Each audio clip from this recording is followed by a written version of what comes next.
What if feeling unlike yourself is actually a sign you're becoming someone new? Today, we're talking about identity and the shift no one prepares you for in motherhood. So come join us. Women's Wellness Authority is a podcast for women who want to come home to themselves, physically, emotionally, and energetically, while exploring grounded, root level approaches to healing. In each episode, we explore the many layers of wellness through thoughtful conversations with experts, healers, and practitioners, helping you better understand what your body is communicating. This podcast is about empowerment, offering practical tools and wisdom to help you thrive in all areas of your life. Let's rewrite the rules of wellness together, step into your power, reclaim your health, and discover what it means to truly thrive from the inside out. Welcome back to Women's Wellness Authority. I'm your host, Diana Raskowski, and today's conversation is one I think a lot of women will see themselves in because identity isn't something we talk about enough, especially in seasons like motherhood. We talk about the baby, we talk about the routines, we talk about what to expect physically, but we don't talk about what it feels like to no longer really fully recognize yourself and not quite feel like the next version of you yet either. And I can completely relate to this. That in between space can feel really disorienting, but it's also where so much wonderful change is happening. And that's exactly what we're going to get into today. I'm joined by Kirsten Davis, a licensed mental health counselor specializing in maternal mental health. She supports women through pregnancy, postpartum, and early motherhood, helping them navigate the emotional complexity of these seasons with more awareness, resilience, and self-compassion. Through her private practice, workshops, and community work, she creates space for women to process what they're experiencing, set boundaries, and reconnect with themselves in a way that actually feels supportive. So today we're talking about identity before motherhood, identity after, and how to navigate that shift in a way that feels grounded and supported. So I'm so glad you're here. Thank you for joining us today. Yes, thank you, Diana, for having me on the podcast. So happy to be here. So today's conversation is really about a big transition in a woman's life and one that I know I can personally relate to. And I think so many other women can. And that's the shift in identity that happens when you become a mother. Because it's really not like just about our schedule or that our responsibilities change. It's really how you see yourself, how you see your priorities in life, because those may shift, your relationships, like all of it. So I'm so excited to kind of dig into this a little bit more. And I'm curious from your perspective, working with mothers, how do you start to see that identity shift show up? Oftentimes in my work, my clients, they really don't identify it as an identity shift. It's more of the presenting problem being frustration and overwhelm and just not finding their footing and processing through just that conflict, really getting to the meat of it is I'm trying to adjust to a life while fitting it into my old life. That's when the label or just the conversation around identity tends to show up. And then when women are navigating these early stages of motherhood, how do you help them navigate that? We start talking about who they were prior to becoming a mother, the things that maybe they missed. So I'm going through that grieving process, giving some breath to that, some language to that. And then validating that it's okay to be in that in between, like you're talking about, not having all the answers and kind of finding your way as you go. And I think the biggest overarching theme that we talk a lot about is grace. It's like there's no way that you can figure this all out at once and then figure out just this new role, what to do in this new role while I'm changing and now I'm having to care for this baby. And so being patient with yourself, giving yourself some grace and surrounding yourself with support, other professionals, other mothers who can help you get down this road. I wish I had that advice. I think this topic for me is so important because I think I fought it like tooth and nail. I wanted to be exactly who I was before.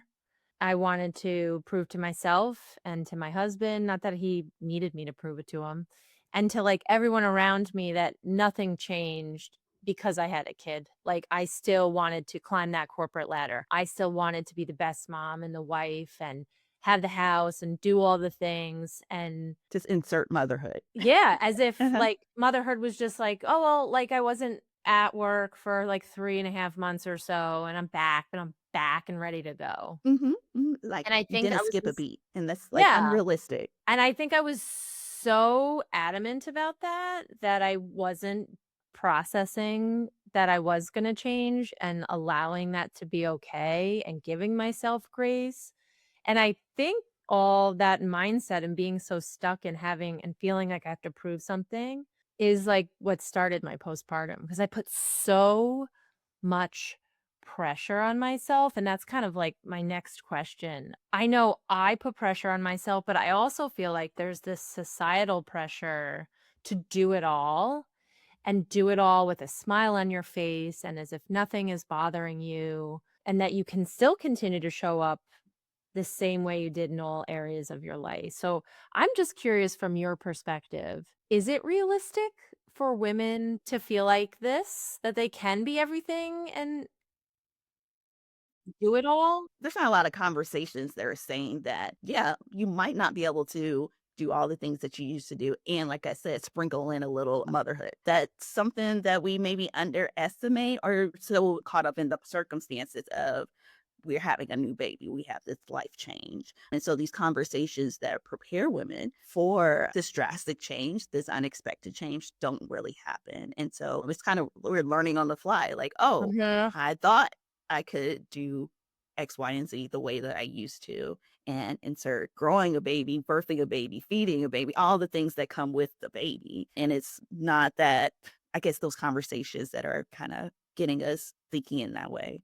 Yeah, and also just saying, like, you will change, and Yeah. that's okay. We're happy. Like, Yeah, being we're happy you're having a okay baby, with that. but yeah. And also, you are gonna change, and it's okay to be sad about it a little bit. You Mhm, know? mhm, It's okay mhm. to mourn, like you said, and grieve the person you were, but know that you're gonna, like, develop into this new version of you. When you have clients and women coming to you, maybe just from your clinical perspective, what do you think happens when they try to hold on so tight, so me, so tight to the old versions of themselves? What are some behaviors or things that you notice in them? Just like falling into that discouragement or just that falling into defeatist mentality that my performance kind of dictates who I am or my worth. And so, like, when we've tried to juggle and do and bring this all together at once and it doesn't work out, struggles around self esteem and like confidence. Like, well, if I can't do it all, then can I do anything? Mm. And so, Yes, th- yes. that's how the conversation starts. And where do we find our worth? Where do we find our value? Is it performance based? Particularly for my moms who come from like careers, like we had those performance evaluations. Just a personal example, I stayed home for a while and I was looking for my husband to validate me. I'm like, okay, did you see all the dishes? Did you see all the diapers? Everything that I did that would speak that I'm doing well, then I'm performing well because you get that when you're working a traditional Yeah. job. And so those are the kind of conversations that we have that my clients are having. Like, okay, prior to even becoming a mother, where did you get that sense of worth or sense of value? And what's it based on how well we did? And it goes back to like even grade school. I got the A+, so that means I'm a good student. Or I made the Mhm. cheerleading squad, that means me I'm great. And maybe we expand that definition of like how we see ourselves and what is required to be worthy. Hmm, wow, that is really powerful when you really take a minute just to think about and we'll talk about relationships too and how all those can shift. Communication with, your significant other is so important because yeah, you're right. You live in a culture where you kind of perform and then get feedback.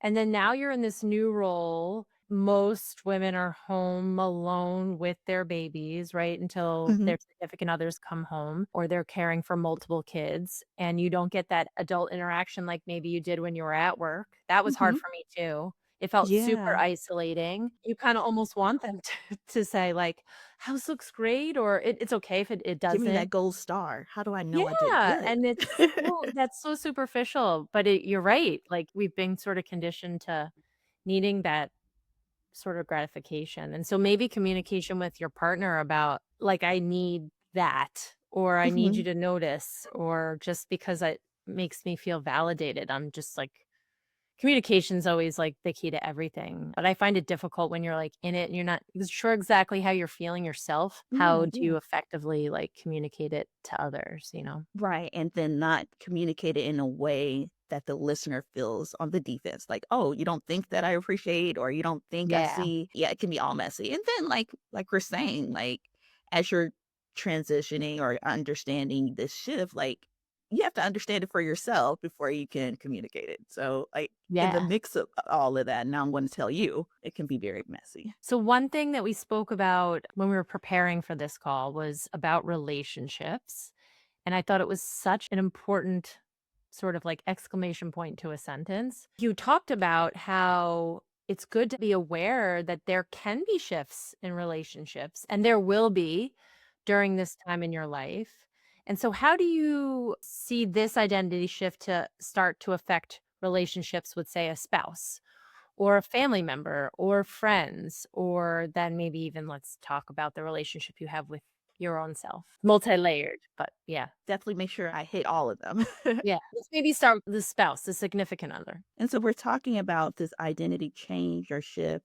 It's going to happen internally. So, like, your partner, your spouse may not even recognize it because your face looks the same and Mhm. outwardly everything's the same. It's very hard to pick up on something's different unless you communicate it. And so, that being said, their expectations or the things that have become normal or how we usually engage is going to be expected or become accustomed to it. And so, when it shifts, you look the same, you sound the same, but you're different. And so Mhm. I think that's where conflict comes in. It's like, well, I've married you or I'm committed to you, but now who is this person? And so being able to say, yeah, I'm not really sure who this person is.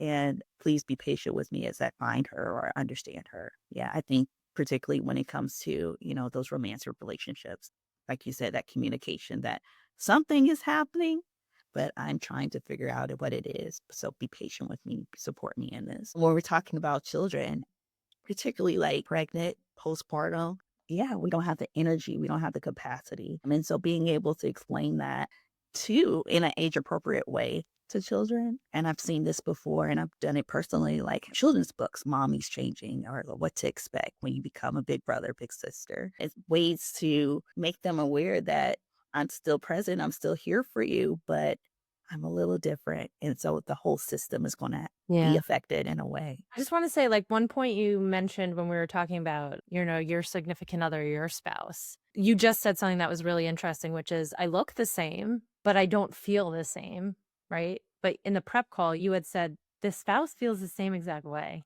Like, my life has shifted in a way that I can't really articulate. I don't know, maybe even how to show up now for my kid or my wife, because I can see they look the same, but they're acting differently. And I'm not sure how to navigate it either. So I just want to make sure this isn't just a one sided view of things, is Mhm. that, I know you're, as a woman, are trying to recover and like take care of baby and navigating all of that, but know that your significant other, your spouse, is also navigating something, this big change as well, as well as your kids, right? Absolutely, absolutely. It's a system, right? Mhm. As we move one part of the system, everything's going to shake. Yes, absolutely. The non-birthing partner is also shifting or growing in a way. Again, both sides communicating, even if it's kind of messy, it's not very clear on what's happening that we're sharing, that I'm noticed or curious about what's happening about me. Let's talk about it. I know I just wanted to prove that, like, nothing changed to my husband, so I was Mhm. just, like, so insistent on the house will stay the same, it will not be Oh. messy, like, you get to still go out, you get to do what you need to do, like, our life didn't change. Mm, mhm. Ladies, don't do that. It's okay, they have to change, you both have to have a responsibility, and that was my own doing and my own thought process. Yeah, I was gonna say it's funny. Sometimes it's like the pressure can be internal, and it's not always like, oh, they're expecting us to do it the Yes. Oh, same. it was all me. It was Hmm. all pressures that I was putting on myself. I was not kind to myself at all. Mm. So what about family? Oh, and I only chuckle because just the concept of boundaries comes up when Yeah. we're talking about families in my work. Oftentimes, like my accessibility has changed as I'm changing my identity. My time has changed, and being able to communicate that to extended family. So yeah, we already talked about the nuclear family. We're Mhm. closer in proximity to the change, but being able to set some parameters around like, can I have some space in this change? Can I have some grace in this change? And that tends sometimes, not always, can be kind of messy again and conflictual, but if we can communicate it in a way that's as effective and as kind as possible, yeah, we can get through it. Yeah, and one of the things you were talking about, like, you can have some of these conversations before you even have the baby. Mhm. This is how I feel right now, and this is the kind of support that I think I'm gonna need, and so, like, I don't want you there the first couple days, right? Because, my husband gets work off, and I want that time for our nuclear family. You can Mhm. establish some of those things before you're in the height of the Yeah. chaos, Mhm. right? Mhm. And I feel like that's encouraged. It's hard. Setting those boundaries is hard. Absolutely. And like, I love that idea of preparing. Often when I'm talking to my pregnant mothers, talking about identifying that village or that support system in advance. But Mhm. I love what you're saying, like communicating what support looks like postpartum. Like, okay, so these are my people, and then talking to them individually. This is what I'm hoping it to look like. So there's no surprises. And like you said, they can adhere to those boundaries while you're going through this change or this adjustment. Yeah, instead of doing it when you're in it, Hmm. when you're not sleeping and emotions and hormones are all over the place, Hmm. Hmm. And I think also, I feel like a lot of families don't live near each other. A lot of my friends don't have families that live nearby. And so when you have a child, maybe your mother, your family will come visit for an extended period of time. So they're in your home, staying with you. And I think it's important to have that conversation with your spouse as well as this is the kind of support I'm going to want. What kind of support do you want or what do you not want? I remember like my friend talking about it is off limits for my mother-in-law to fold my laundry because I don't want her folding my underwear. Hmm. I Like heard just that one. something really, really basic. Mhm. And And who's going to but tell like her? Is it going to be me or is it going to be them? well, Mhm. yeah, exactly. And who's gonna share that and maybe make it clear that or maybe I'll say, "My mom's gonna be here for 2 weeks, and I need that to survive and feel okay." But all those conversations beforehand, I think, are so important. So, this kinda comes in line with help, asking for help, because I feel like this is a big one. Why do you think for some women it is so hard to ask for help in this season? Mhm. And how Mhm. would you reframe that for them? Like I said, we get validation or affirmation for performance. For me to speak up and say, I need help, or this is a gap that I'm needing some assistance, it actually doesn't put us in the best light if that's our worldview or perception of ourselves. And so it's a Mhm. sense of vulnerability for me to say, I just need some extra hands or I just need some support. That can be a scary place. Like, especially if you've always had it together or you typically have figured things out by yourself, to admit that this is the time that is tougher for me. It might be an unfamiliar, vulnerable position to be in. But the reframe is actually, it shows strength. It shows my awareness.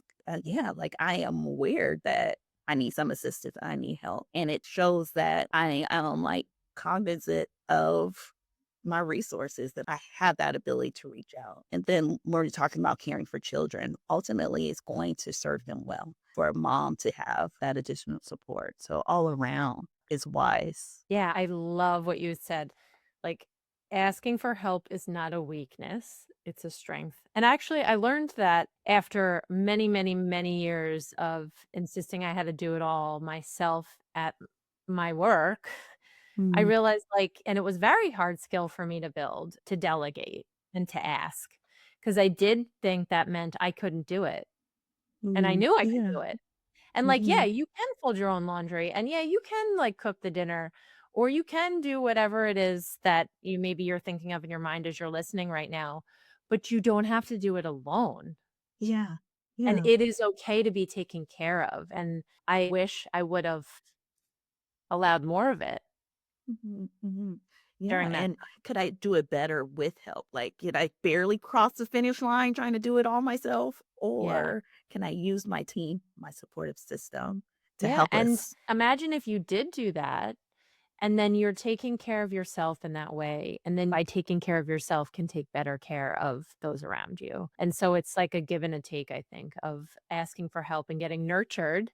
Because culturally, like centuries ago, women were done. Like that exact thing happened where they actually just rested and recovered, and their village, their family came and surrounded them and took care of them, made nourishing food, like took care of the house. And it was an expectation, I think, versus a luxury. Yeah, speaking like other cultures, like in some non-Western cultures, like even just the priority for the mother is to care for a child, breastfeeding, rest, simple bars. And like you said, the community, the family surrounded her. Just here in our Western way of doing things, yeah, things can be overwhelming. And so if we can get back to just some other traditions that could help support, we might see some Yeah. better outcomes. So, can you talk a little bit about the importance of community and building that community prior to having baby? And what does that look like? We were saying in the midst of it, like in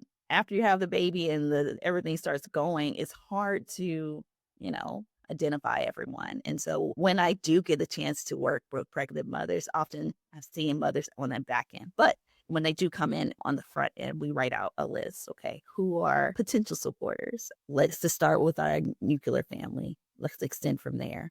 What is extent from there, and identifying like in what ways do I feel comfortable that they can help. Like you said, in-laws, I would be comfortable with them staying this amount of time doing these type of activities. Maybe my best friend, I would prefer her to do this, but the main thing is that we can have like those concrete identifiers of who we're going to reach out to them prior. And so when we have the baby, it's ready, set, go. Everyone is in place. They know their position and they're ready, set, help. Yeah, I would also say, like, try to find if there's local groups for pregnant mamas just to connect. There's always mom groups once you have a baby, but I wish sometimes there were, and maybe I can create that as Mhm. part of my mama collective, but just pregnant women getting together to just like kind of talk about what they're going through. And then when their babies arrive, you already have that connection and can be like, oh my God, are you feeling this way? And it's like, yeah, I am. Rather than meeting them after you've had baby and you're like, so much stuff is physically going on with me, but I don't wanna ask this random person I don't even know. So, local mom groups, maybe even going to I did prenatal yoga, that was a huge avenue for me for community, but I didn't talk to anyone. So just get out there and just ask questions and try to connect with other women who are maybe in your same position because your community will grow.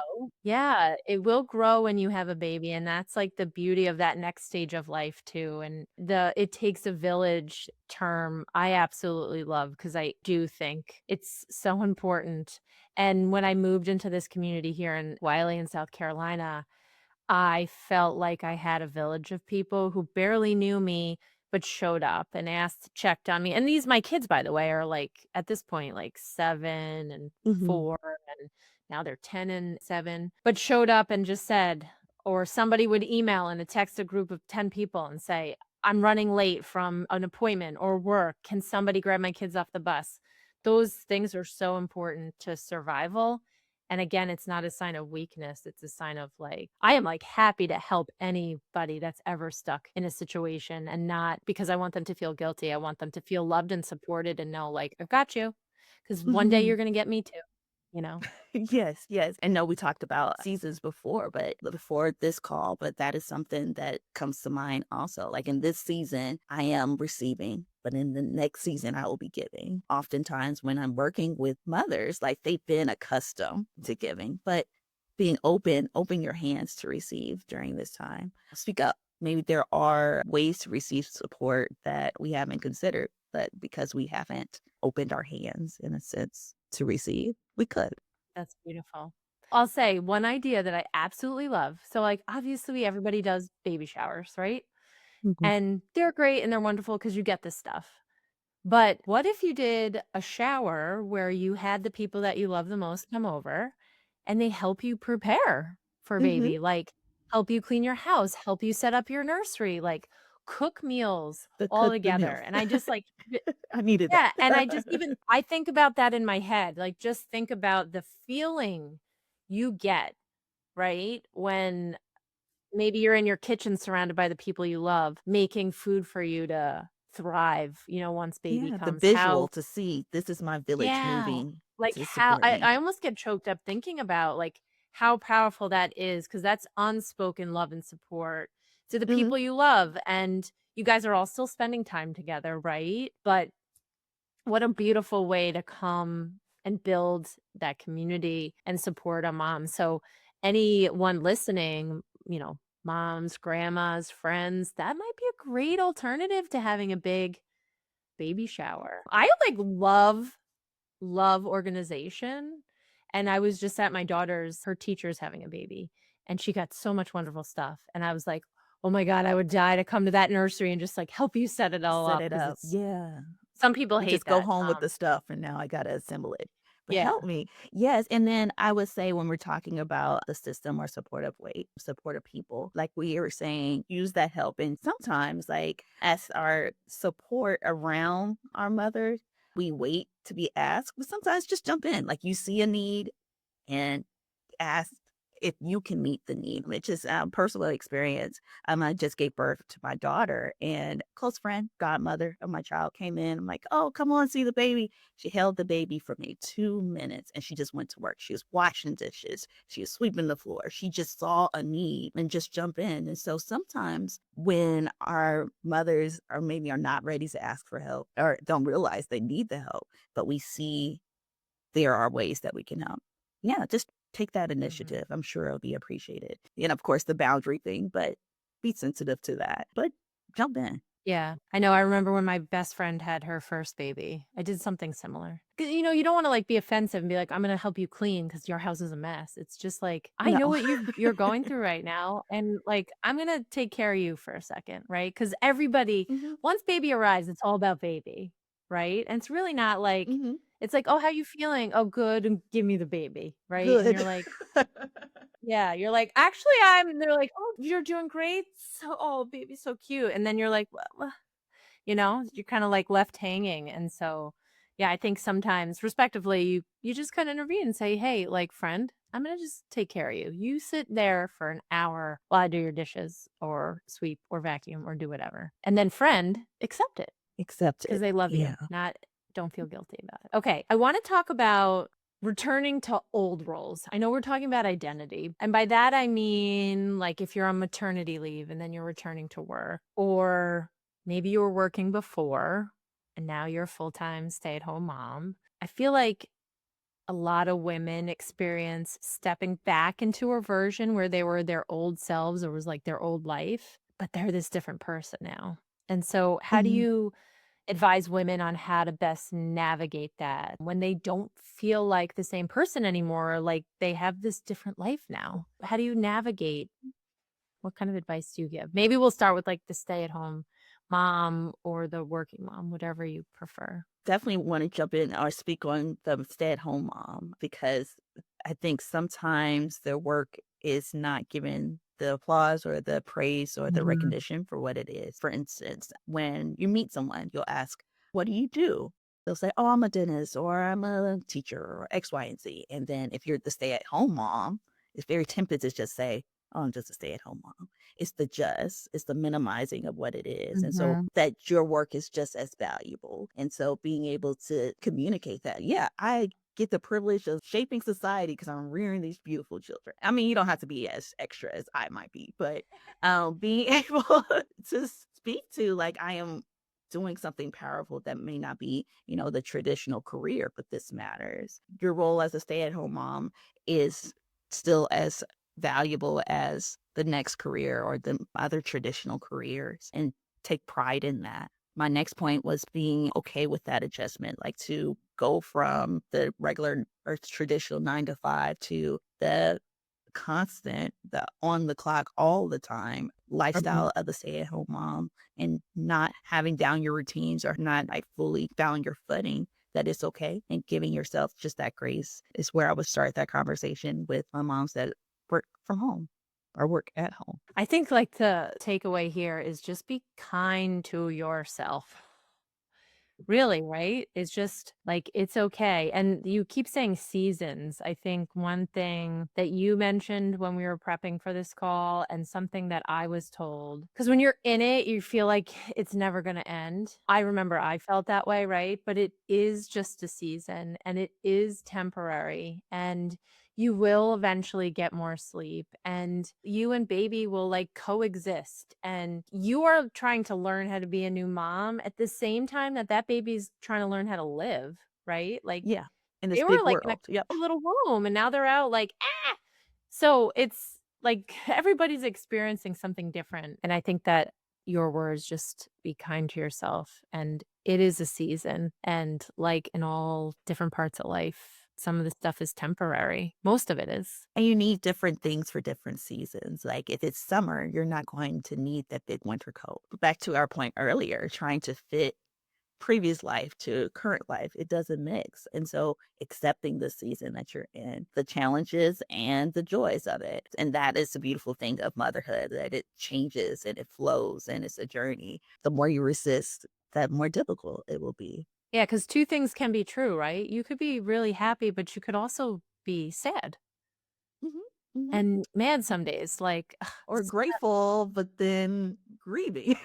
yeah, Like, I like you can miss. have all the emotions, and those emotions Mhm. are okay. So, I want to talk about the next topic, which is sort of mental and emotional changes. So, as women are going through all of this with those emotional shifts, hormonal shifts, and mental shifts, I wanna kinda talk about what that could look like, what kind of symptoms, because it is important to be able to recognize for yourself or even have a conversation with your spouse about what to look for, what's maybe in a normal range, and then maybe we can talk about what does postpartum anxiety look like versus, like, depression and anger, and when should you be seeking help? So, one thing you want to keep in mind is severity, frequency. Those will be the determinants when we're going from common in the normal, I hate to say it, normal range to where, yeah, we might need to look at some additional support, some intervention in some sort. To start, baby blues, you hear that common term. Baby blues tends to last Mhm. 2 days postpartum to 2 weeks postpartum. Anything past the 2 weeks, where we're talking about tearfulness, more depressive mood, all of that. And within reason, sleep deprivation does play a big point of this. But where you're feeling off post 2 weeks, then yeah, we do want to start looking at what else could be happening. Wow, 2 weeks. Yeah, Wow. yeah. So when we're talking about perinatal mood and anxiety disorders, 1 in 5 to 7 women are experiencing these type of diagnoses, be it depression, perinatal anxiety, OCD, and a number of other diagnoses. So things to look out for. Of course, when we're talking about depressive symptoms, so decreased mood, lack of interest in things that we prior were interested in, poor concentration, feeling of worthlessness, and then of course thoughts of wanting to harm yourself or in your life, anxiety. So excessive worrying, we're talking difficult managing our emotions, so agitation, difficulties in sleep. Those are some flags we just want to keep an eye on. So, really, when we're talking about anxiety and depression, they can show up at any time of our lives, but it's a higher risk postpartum. And so, yeah, we don't want to ignore or minimize. One term that we're as a culture talking more about is mom rage. And Mhm. some of the symptoms related to anxiety and depression is irritability. And so when we're saying, oh, I'm so much rage or just so agitated, yeah, maybe to look into, could it be more depression or more of anxiety? And so we don't want to rule it out. Of course, we don't want to be doom and gloom and expecting to get a diagnosis of this sort. So just be aware. Yeah. I think just coming from my holistic wellness background too, and then speaking from my own personal experience, because I experienced postpartum depression the first time around, and by the way, like every symptom you named, I had, but did not have any awareness for whatever reason. And I was very closed off and didn't share at all. The second time around, shifted a lot of things and did a lot of research because I was like worried about losing myself again. And I was worried about my hormones. And I ate differently. I supplemented with things that were safe. I reduced environmental toxins in my home and all of those things. And I also asked for more help and was nicer to myself. All of Hmm. those things definitely had a huge impact. And, I've had other specialists that do like gut brain connection stuff talk about how important food is too. So when you think about giving birth and then if you're breastfeeding, how much of your nutrition getting sucked into keeping that other human alive, you almost have to double down and really make sure that you're eating really clean and like nourishing your body with the things that it needs. So I share that not because I'm an expert. I'm a human who went through that experience and saw both sides of it. That food could be really powerful in this situation too. And don't start once you have a baby, look to see what kind of foods can actually help my brain, what foods can help stabilize my moods, what foods can help actually nourish me at like post delivery. And when you actually search for those things, you would be amazed the amount of information that you would have. So I share that only as a woman who went through it and wish I had even as much knowledge as I have now than I did then, that you can like look into some of those things. Yes, definitely. We'd want to keep in account that mind body connection. Like if we are taking Yeah, care of ourselves mentally, physically, we'll be well. They're not separate, they're together. they're not separate. Yeah. As we were talking about support, that system will be able, hopefully, yeah, be able to recognize or even hold accountable that things are off or you're just, these are some things that are concerning. So if they're asking, like, have you ate today or are you sleeping? They have those eyes and ears to help kind of recognize these things that Yeah. we're talking about, especially you said like the first time around, you know, maybe didn't give it as much thought if, we had that I additional didn't. support. I had no knowledge of like, oh, maybe I should eat healthy. And then this is like my other thing is the external pressures, right? So you might internally be putting your own pressure on yourself, but there's all these other external pressures to bounce back, to come back into Trigger word, things. bounce And back, okay.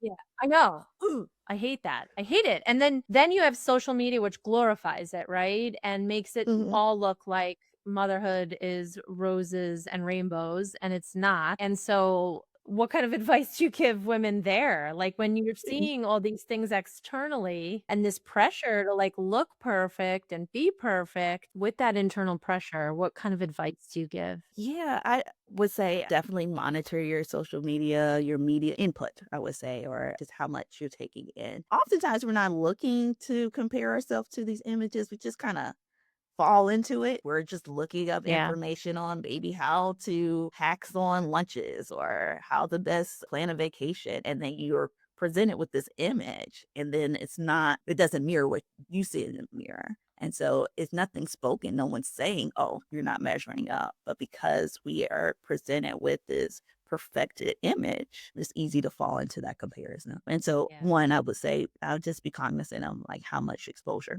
And then two, consider what is the flip side. What's behind the camera is did that mother have a team? Does this mother have, unlimited Yeah. resources, age, genetics? It's a lot of other factors Yeah. behind that picture. Those are types of things to keep in mind. I'm not anti social media or anti media in general, but you have to be very intentional and careful when you're using it. And I mean, let's be real. All of us have maybe had a really bad day, or we go on a family vacation and it's like so stressful to get the kids in their bathing suits with the suntan lotion and they're throwing fits. We don't post those pictures. We post the ones that No. everybody's like smiling at the beach, right? Uh-huh. So Uh-huh. take that and scale it up, right? People project what they want you to see. And so that's not reality. So don't compare yourself to that. Put the phone down, which is hard. It's the But highlight uh, reel. yeah, yeah, exactly. And just know, like, that polished woman that you're looking at that's, hand stamping her sandwiches for her kid's lunch, she has bad days. I want to bring it back to the listener. So, for anyone that doesn't feel like they fully recognize themselves right now, what is maybe the one piece of lasting advice that you'd want to leave with them? That identity it can be evolving and it's not a mark or stamp or a finish line or a destination. Like we just get there. changes, it flows, it gets messy. Just take the journey, don't do it alone, and be open to wherever it leads. And be kind to yourself, right? Oh, yeah. If people want to get more information about working with you, what's the best way to connect? Do you have a website? I have carolinacommunitycounseling.org is my website. You can also look me up on Instagram and Facebook, and then send me an email, Kirsten@carolinacommunitycounseling.org. I would love to help. Well, thank you so much. And listeners, what I hope that you take away from this conversation when you enter motherhood is if you feel different and if you feel like you don't fully recognize yourself, that doesn't mean something is wrong. It just means that something is shifting and you're evolving. And identity isn't something that we lose, right? It's something that we become. And sometimes the most powerful thing you can do is to give yourself space to meet who you are becoming. Advice I wish I would have known all those years ago. Love that. So, Yeah. Kirsten, thank you so much for this conversation. I really appreciate you taking the time to share your thoughts. And to everyone listening, if this resonated with you, share it with someone who you think might need it. Follow the show, leave a review. It helps more women find this space. And as always, stay curious, stay empowered, and most of all, stay well. Thanks, everyone. Thank you for tuning in to this episode of Women's Wellness Authority. If today's conversation inspired you, shifted your perspective, or sparked something within you, I'd be so grateful if you'd subscribe, leave a review, or share this episode with someone who might need it the most. Have a story of your own or something you'd like to share? I'd love to hear from you. You can connect with me on YouTube, Instagram, and Facebook at Women's Wellness Authority. Please note the content shared on this podcast is for informational purposes only and is not a substitute for medical advice, diagnosis, or treatment. Always consult with a qualified healthcare provider regarding your health and wellness decisions. Until next time, stay curious, stay empowered, and most of all, stay well. Thanks, everyone.